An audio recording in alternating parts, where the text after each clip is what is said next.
Hello and welcome to our video contemplation of day signature 66. This frequency corresponds to the Six of Hearts, the prime instinct to receive, and the heart virtue of blossoming. Ooh, I just love that word so much. Mm-hmm. It is represented by the angels of, wait for it, partnership and attraction. Yep. So we have the 44th angel of partnership who walks the pathway of recognition to become the embodiment of merging. Mm-hmm. We also have the second angel of attraction who walks the pathway of excitement to become the embodiment of destiny. Ooh, yes. Okay. And as always, we've got a lot of really good ideas about what's happening here, and we're very excited, interestingly enough, to share them with you. Before we do, just a quick announcement. This is a sort of announcement that's relevant today, but may not be as relevant in the future.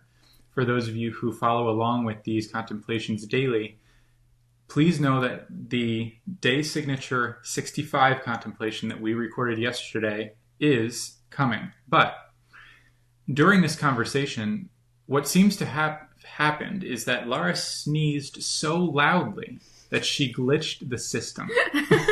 I didn't warn her that I was going to say that. No, wow. We don't know what's going on, but the video seems to have been lost. The platform that we use to record and edit and publish these videos is working on it as we speak. The only variable, the only thing different in that video from everyone we've recorded before was this monumental sneeze. Therefore, according to my scientific mathematical analysis, It's my fault. It's Laura's fault, yeah. It's okay. I can take it. Just kidding. We're very excited about that contemplation, and we will publish it as quickly as it becomes available. In the meantime, we continue moving forward. We're equally excited about every single one of these signatures, and today's is no exception. The frequency of 66 is yet another personally special one for Laura. Yes, personal vortex day for me. It's actually a match to my signature frequency. So 66 is the frequency of my first and last name, Laura Brainerd. So that's really cool because it's also a master number. It is. Yep. We were in heavy master number energy yesterday. Yesterday was November 11th, 11th day of the 11th month. The day signature of 65 yesterday technically reduces numerologically to the number 11. So a whole lineup of master number 11s yesterday. And coming out of that, we land in the 66, which is a really special master number for us. There's a lot of power and energy here, and it's speaking a very particular language. It's the 66. We have these two sixes lined up, and the Six of Hearts. I always found that really cool, that this frequency, this master number, would land on the Six of Hearts.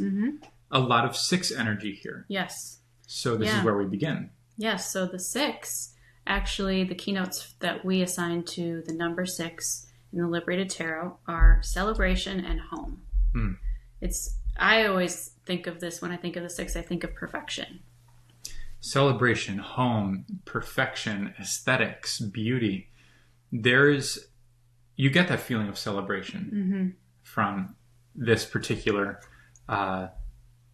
member of the tarot, from the number 6, regardless of its placement. So this is a lot of what we sense carrying through into whatever else we may discover in the day. We find, I think, one reason or another to qualify every day as a day of celebration. Well, here's how we're choosing to connect that to this day, right out the gate. So Six of Hearts, this particular celebration is exploding from where?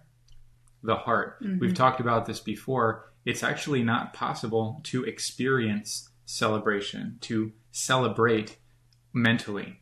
You can't celebrate in a mental vacuum. It has to be a holistic movement.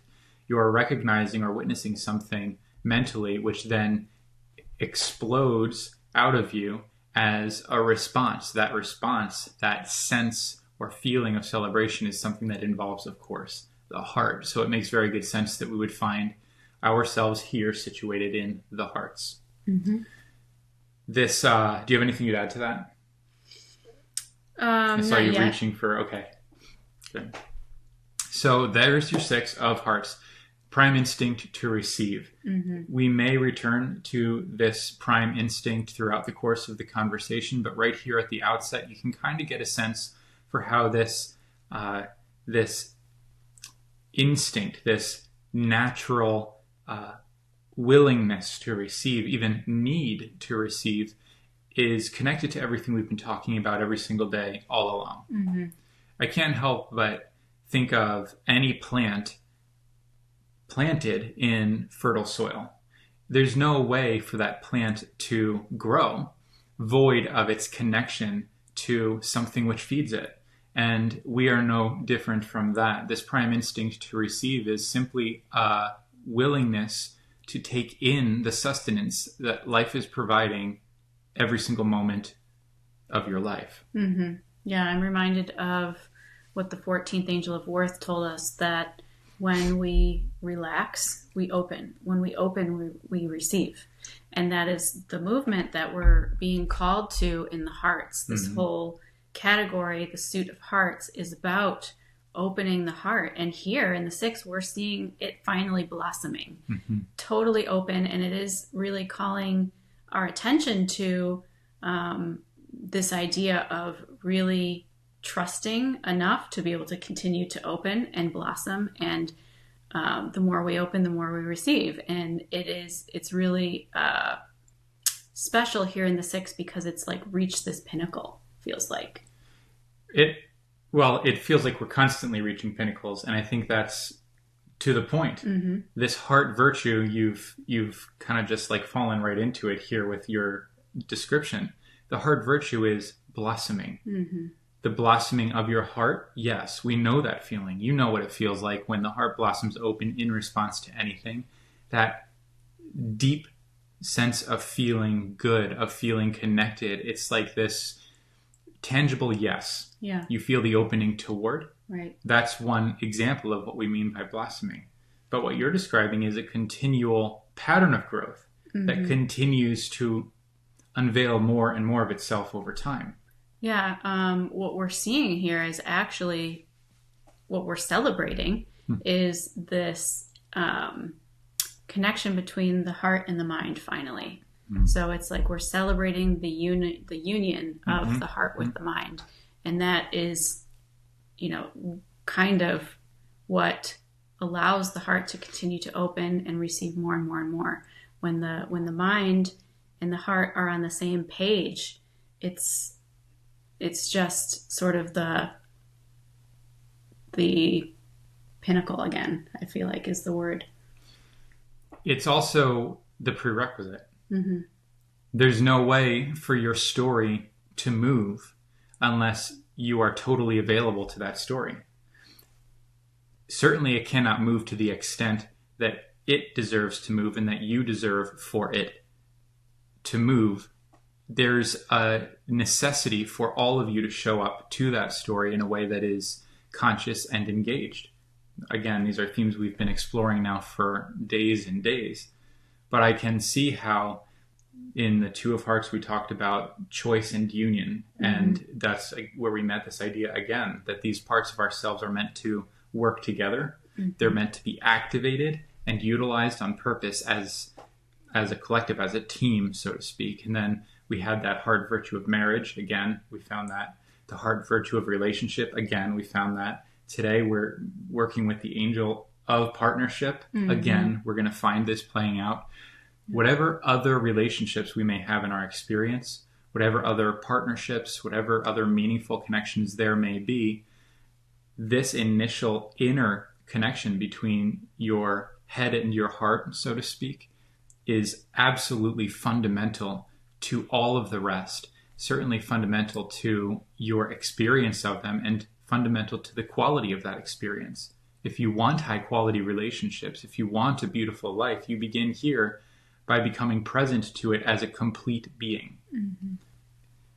The fact that this is not common or even common knowledge is a bit of a head scratcher.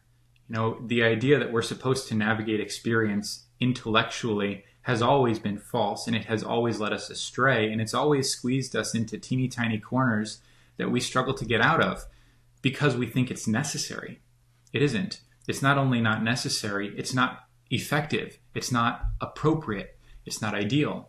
What is ideal is for that powerful intellect to harness itself, to connect itself to an inner source of information and knowing, an inner intelligence that begins to direct it properly, that begins to help it to know how to navigate the experience it's been working so hard to try and navigate on its own. So we find that here for sure. I don't believe that blossoming is possible void of that. Right. I often like to think in terms of surface and depth. When we're trying to navigate our experience intellectually, you almost imagine this plant with its roots like legs scattering around on the surface, looking for food on the surface, looking everywhere, looking desperately for food. It's almost like a cartoon in my mind when I imagine that, because this literally doesn't happen in nature, obviously. Nature knows better, but we apparently don't. So that part of ourselves, which is supposed to be rooted in some sort of a fertile soil that is capable of producing the sustenance, the information that we need in order to properly grow, has been literally uprooted from that soil, and it's looking everywhere desperately for that fulfillment, for that information, for that orientation, and failing. It doesn't matter how fast you run, and it doesn't matter how far you run. The fact of the matter is you're moving on the wrong plane of experience altogether. We've been taught to want breadth, but what we need is depth. And so as we soften and slow and relax and open, what we find is that we deepen into, we drop roots down into that richer soil, which permits all the rest to unfold. So, and it's also the only way that this particular plant ever begins to bear fruit, ever begins to blossom. Right. Yeah, you made the connection earlier to the image of the crown chakra and the 1,000-petaled lotus. So we see the blossoming of that, that crown chakra, or that flower of the mind. It can truly bloom when it is anchored in the soil, when it's anchored in the heart, when it's connected to the heart. That's true enlightenment can't happen unless you work from the ground up. So when I mentioned that, I didn't know which of the chakras it was connected to, and I was in no way connecting it to the mind. That's pure luck. What I heard when we were discussing this earlier was this idea that our story never stops playing out, that this theme of blossoming is connected to the concept of infinity itself, in that we never stop growing. We never stop revealing more and more of ourselves, discovering more and more of ourselves to reveal. So, and this is what you were saying at the time. And when you were describing this perpetual process of growth and expression, that's what I saw in my mind's eye, was like this lotus opening one petal at a time, and it just never stops having more petals to show. And I told you at the time, man, there's something about this I've read before, like 1,000 petals or something like that. So we looked it up online, trying to find our way to it. It just so happens that this is in the mind.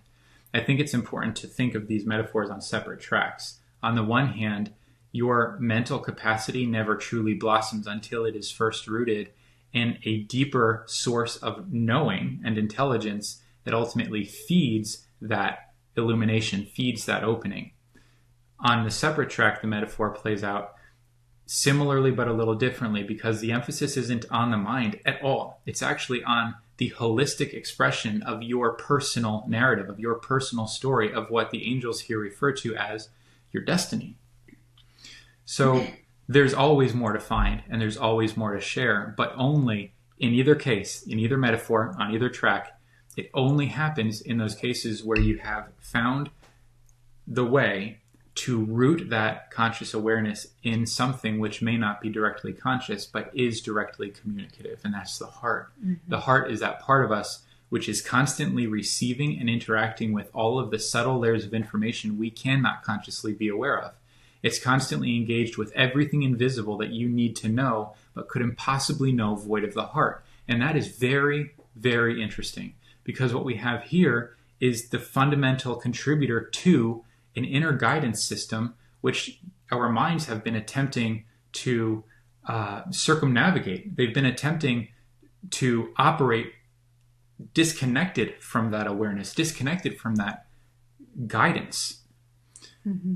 This is for the Forgotten Sense 101. This is what the Forgotten Sense Level 1 actually serves to present in a logical, sequential format, so that by the time you come to understand what this is, not only do you understand it, but your logical mind can't possibly argue with it because it's so obvious. These dots connect so readily.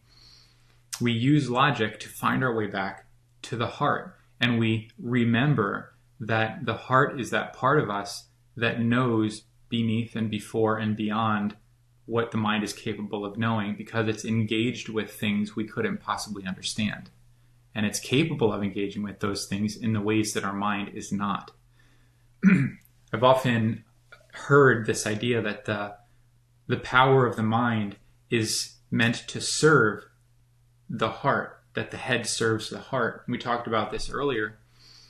I don't see it this way. I don't believe that either one is in service to the other. I don't believe that the head is in service to the heart any more than I believe that the driver of a car is in service to the GPS that driver uses to get from one place to another.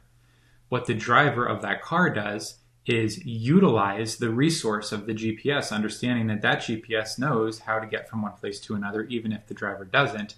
And so the driver follows the signaling system of that GPS to navigate experience. Mm-hmm. The heart is no different. The head and the heart are meant to work together in the exact same way. You have the conscious, engaged aspect of your being, which is the mind, which is your conscious mind, which is listening into the guidance system that is your heart. It's not in service to the heart. It's not submitted to the heart, but it is utilizing what the heart knows, understanding that the heart knows what it cannot. Yes. This is pretty obvious stuff. Yeah. I can't help but connect some of the words that match today's frequency to perfectly describing this heart-mind relationship. Okay. So you've got teamwork. Today? Yes. Oh, cool. So teamwork is a 66. I don't even remember seeing that. Harmonic balance is a 66. So you can really see how they are working together. I also can't help but not see us as examples of this. How we literally work together. You know, we balance each other out. Our strengths work together. That's true. I have certain strengths that serve you. You have certain strengths that serve me. Yes. And they're just beautifully paired. Yeah, they're beautifully paired. And that is what the heart and the mind are meant to be as well. They are meant to be paired and work together. They are the original partnership. Mm-hmm. They are the very thing that affords us this rich experience. If one of those two puzzle pieces, however, is disconnected from the experience, the quality of the experience is enormously, exponentially, even immeasurably lessened as a result. And a great part of the experience, I think, that we encounter as humans is about reconnecting those dots. It's almost as if the true story doesn't begin until after we've done that. Mm-hmm. We've talked about the return journey, coming home. There's your theme of the day. Mm-hmm. Coming home to ourselves. There's this long process of returning to something natural before that something natural is given the space and the opportunity it deserves to produce everything it naturally deserves to. Mm-hmm. Same thing as the plant finding its place in the soil and putting down roots. Same thing as the mind putting down roots into the awareness of the heart. And same thing that we encounter in our world as we rely upon one another. Mm-hmm. This is the difference between codependence, independence, and interdependence. Codependence, of course, is a relationship which does not serve either party. And so in many cases, what we do is we extricate ourselves from those relationships that are codependent, thinking we need to be independent. And then the plant uproots itself from soil which has not been serving it, mm-hmm. and it scatters around the surface like a cartoon, seeking something better and failing to find it. Wow, I'm having a really powerful, ringing in my ears situation. Wow. Almost like the pressure is very odd. Okay. I always take note of that sort of thing. Yeah. Interdependence is what happens once that plant finds its home, once it finds a soil system that can, in fact, support its growth. In this case, finding one another, we had a choice to either play out previous codependent patterns which hadn't served either of us. That was not an option. Or we had the choice to walk completely separate, independent tracks and try to share a space together while we did it. That didn't seem like a viable option either. We had both played that out too and discovered that it was quite unfulfilling and frankly lonesome. So what we've chosen to do is that third option of exploring symbiotic engagement, exploring interdependency, understanding that we are puzzle piece fits, that Lara fills places in me that I'm not specially qualified to fulfill for myself, and vice versa. That's what relationship does. It's the point of relationship. It's not to say that none of us are in fact full in and of ourselves. It's to say that all of us are a part of a much larger system, and we all feed into that system. And in the same way that a plant doesn't get to grow void of the countless communities of invisible bacterial life forms that support it in the soil, we don't get to live in a vacuum either. Relationship is fundamental to experience, and what we're finding out here is that the quality of those relationships matters, that who and what we're partnered with matters, and how willing we are, how open we are to moving into effective relationship with those things that do matter absolutely impacts the quality of our experience. Mm-hmm.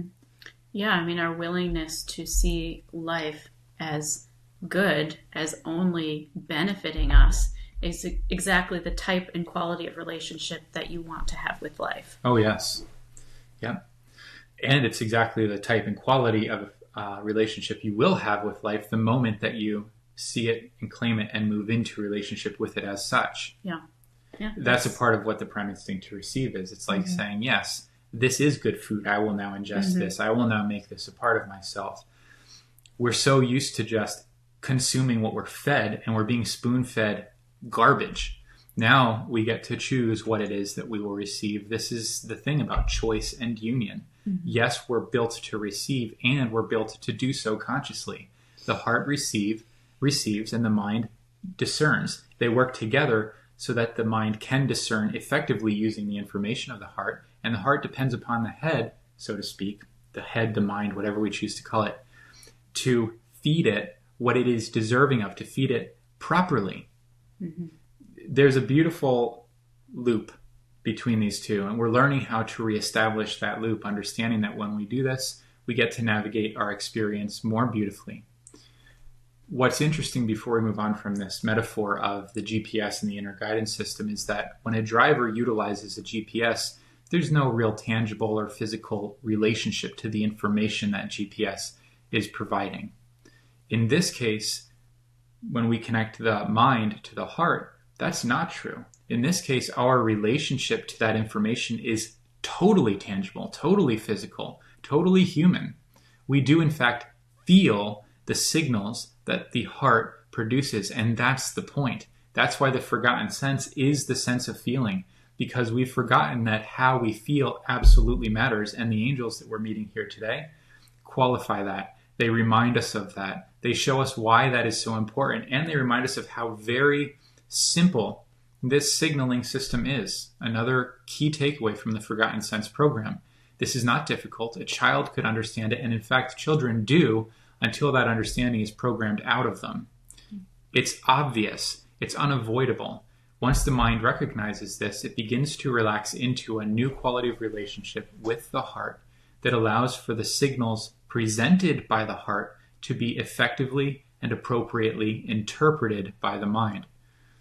The reason I find this interesting is because the word sensuality is a perfect match to this sensuality, yes. Right? Yeah, to this frequency of 66.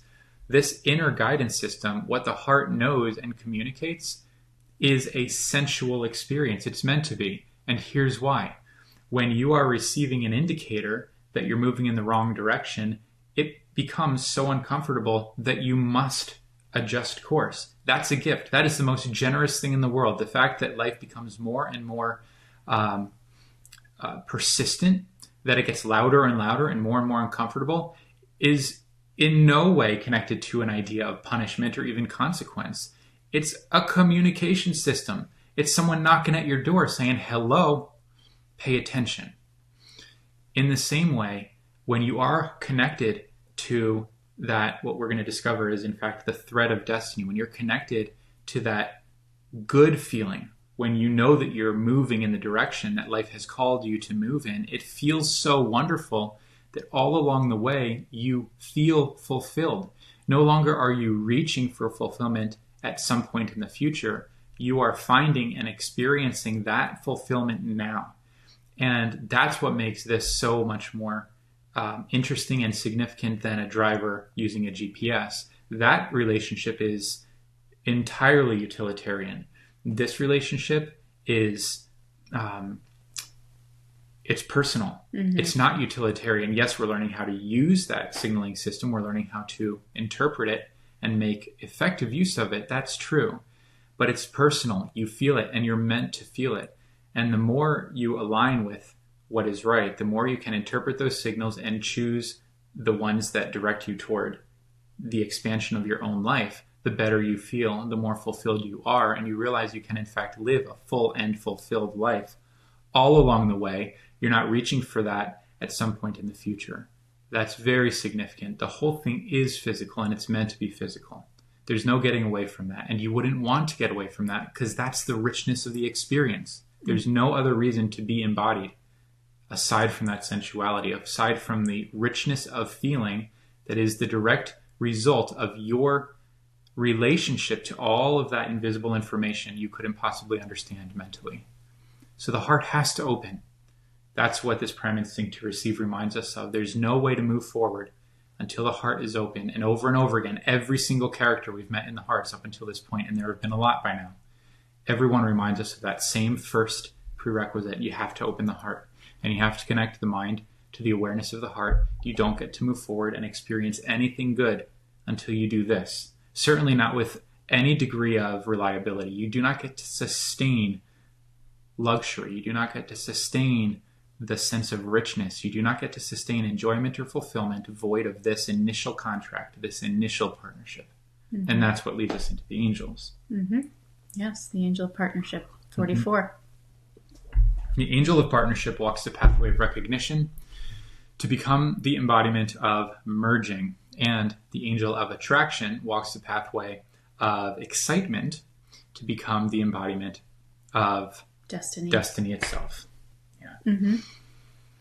So some of these, all of these words deserve explanation, but we can already sort of, I think, based on what we've talked about so far, get a sense of what they're pointing at. Yeah. Certainly this angel of partnership and the pathway of recognition, the embodiment of merging, you can see how a human relationship would be an example of that. But this is obviously much more fundamental. Mm-hmm. It is about the heart and the mind within the individual first. Mm-hmm. So, and it's about your primary personal relationship to your own life. Right. Because that's what this inner contract, this connection between the mind and the heart is permitting. It's your conscious relationship to the ultimate partner, capital P partner, which is life, capital L, life. Yes, you're connecting the mind to the heart, but ultimately you're connecting your whole self to the support system that is life, in order that that ultimate support system, that ultimate soil, can begin to fertilize and feed and sustain and produce the blossoming that we find here in the virtue, mm-hmm. the heart virtue of blossoming. Your story is meant to be lived out. You need to show up for that story in order for it to occur. When we talk about partnering with life, when we talk about navigating our experience, it's very easy to kind of come upon this question of, yeah, but how? It's almost like while we're talking, you can sense the validity, and some part of your logical mind is like, yeah, but how? The other angel answers this question. Why would you partner mm-hmm. yourself to anything that you are not attracted to? Partnership is something far beyond relationship. Yes, you're in a relationship to everything, but you're not partnered to everything. You choose your partners carefully. Is that not true? You choose your romantic partners carefully. You choose your business partners carefully. You need to know that your partner is trustworthy, and you need to like your partner. In these, it's interesting to think in terms of like human relationships and human partnerships as the metaphor in this case. It feels upside down, but it's actually true. Yeah. In this metaphor of human relationships, we need to consider whether or not we're willing to enter into contracts with people that we don't trust, that we're not attracted to.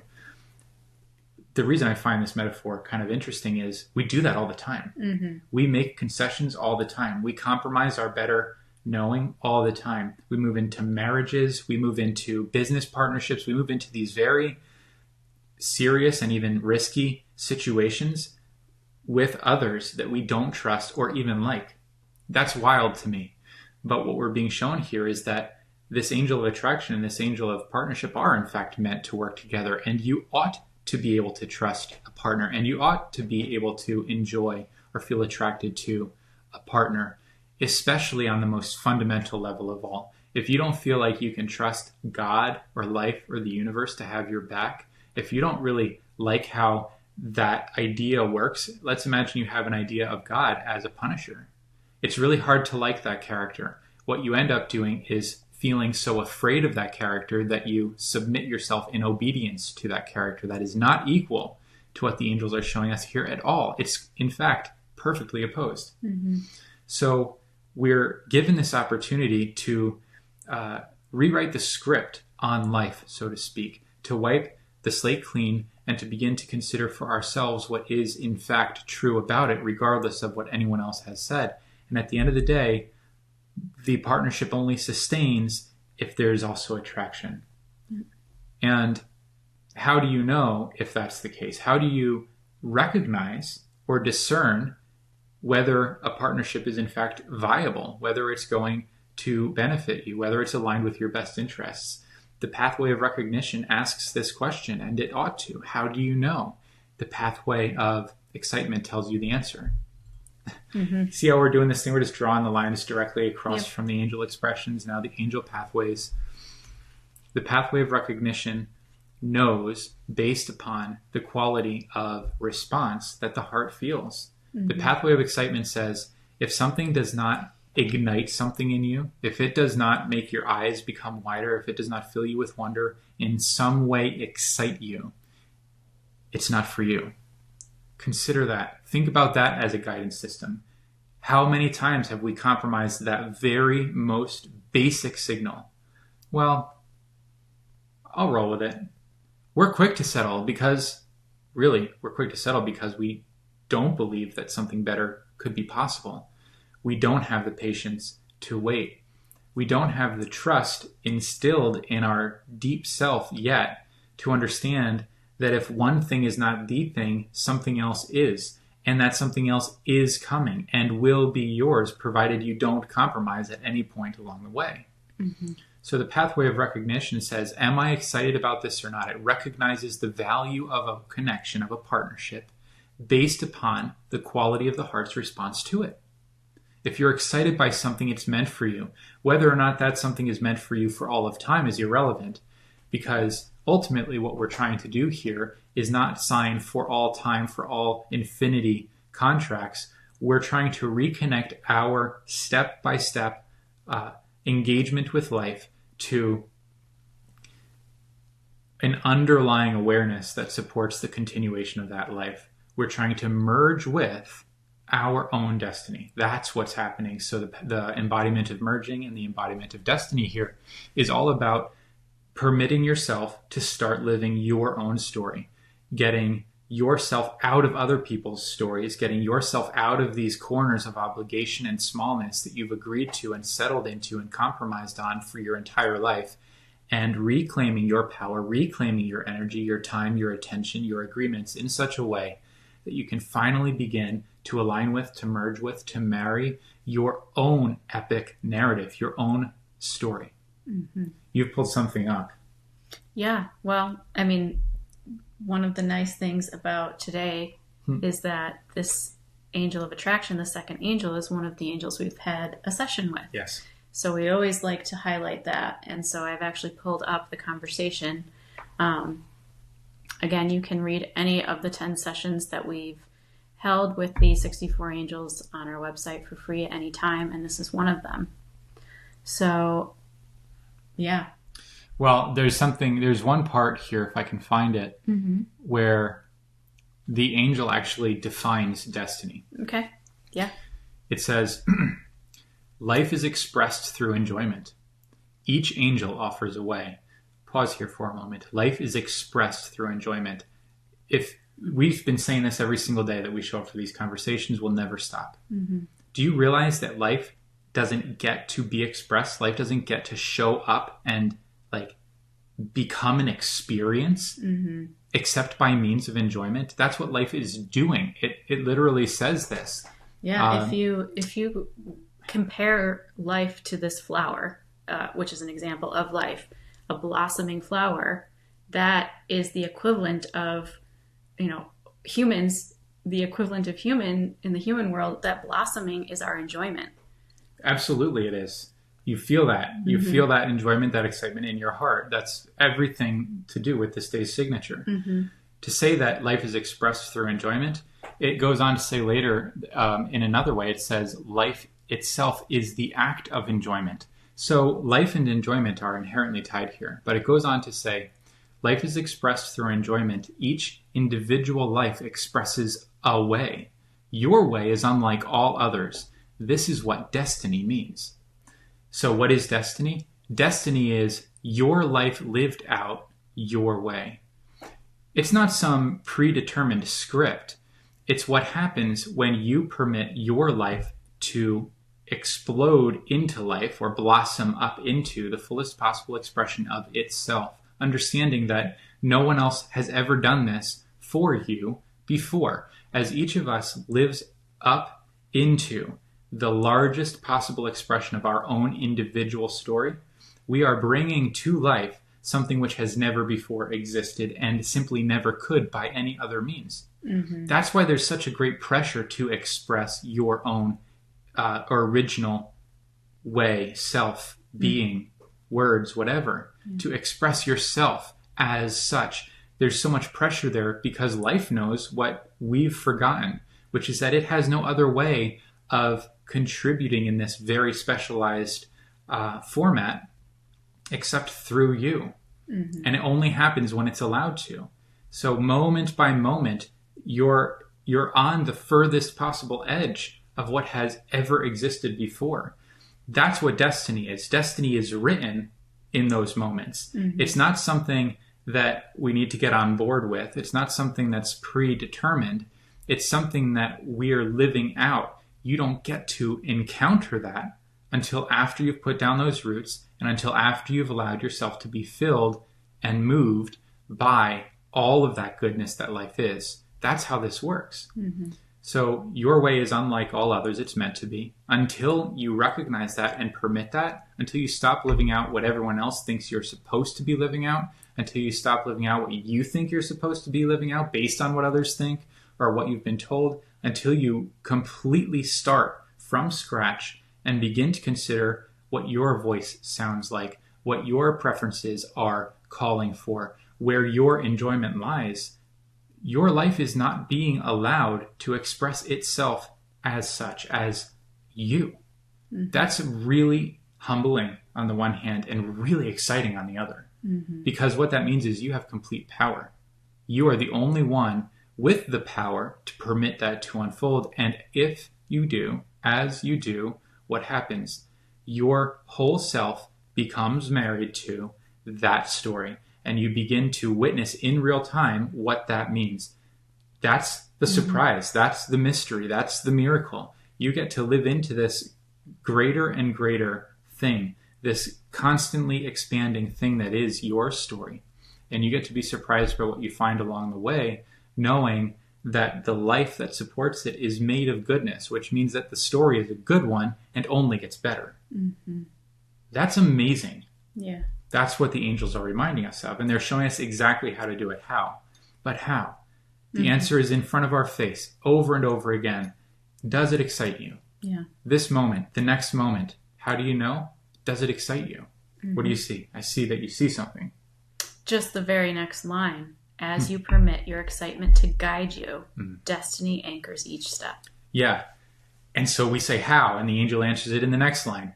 Love what you love to permit this. Your way unfolds when you do. Yeah. You've heard us quote that many, many times. This is where it comes from. This is the session it comes from. So yeah, absolutely read this session, but understand that we're dealing with a lot of themes and a lot of ideas, and we're coming at it from a lot of angles and using a lot of words and talking for an hour at a time every single day. And over again, this massive tapestry of amazing ideas reduces to a single freaking point. It could not be simpler. It's amazing to me, and we're so lucky that it is that simple. Yes. It all comes down to this. Love what you love to permit your enjoyment, your way, your life, your story. Yes, your destiny unfolds when you do. Both merging and destiny are found here on the embodiment layer of the angels. They are not something you think about. They are not something you need to know or understand, nor are they anything you could know or understand, but they are something you feel. And they are something you know once you feel it. They are something you live. This stuff is found in your feet, not in your head. There's nothing wrong with the head. We need to use the head, but we need to use it in conjunction with all of the other resources we've been given. That includes your awareness of the truth. That includes the support system that life is, and the awareness that that life is only good. And it includes that part of you which is directly connected to all of that. And that's the heart. The heart knows everything your mind has forgotten. And you don't need to consciously remember everything. You need to consciously permit your mind to utilize the sensory system of response that the heart is, so that you can begin to navigate your experience. How? By simply recognizing whether an idea or an opportunity excites you or not. It really could not be more simple. It's so simple that even after all these words and all these explanations and all these proofs, and even after the fact that our life has certainly borne fruit and plenty of evidence to confirm it all, a listener could clearly come to this point and be like, I just don't think that's going to work. If I followed my excitement, I'd be homeless. You know, this sort of thing. Well, we're not homeless. We're not homeless. We're not criminals. Like, the concerns that we carry are absurd concerns. And the only way to transcend those concerns is to try something different than we've done, which means getting off the track that we've convinced ourselves we need to be on and begin performing a new dance in a new direction. Life is meant to be enjoyed. The purpose of life is enjoyment. The sole theme that all of these angels serves is the theme of enjoyment, and this angel is the first to have said that explicitly. So we find ourselves here again at the same place we are every single time, but with a new take on the reward of submitting ourselves to that awareness, which is the promise of perpetual blossoming. The promise that when we open, we will receive, and that what we receive will be good. The promise that we have a built-in partner in life that could not be bested by any other partner, and an open invitation to return to the embrace of that partner, the awareness and the intelligence and the support of that partner. This isn't a cheap metaphor. This is a real life thing. And it absolutely, your life literally depends upon it. All of ours do. Yeah. I think this is a powerful one today. Absolutely. And it'll be fun for you throughout the day to kind of connect this contemplation and what's come up in it to your signature frequency, to know that something about everything we've discovered here is directly expressive of your energy, because that's what the signature frequency is. It's like the aura or the flavor of you. It's your style. Yeah, very much. It's your signature. You know, it's, you think of it in those terms. It's really fun. And of course, everyone wants to know what that is. This is exciting because I can sense you in all this. I can sense both of us in all this. But it's like yours in a very special way. Makes me excited for when we get to mine.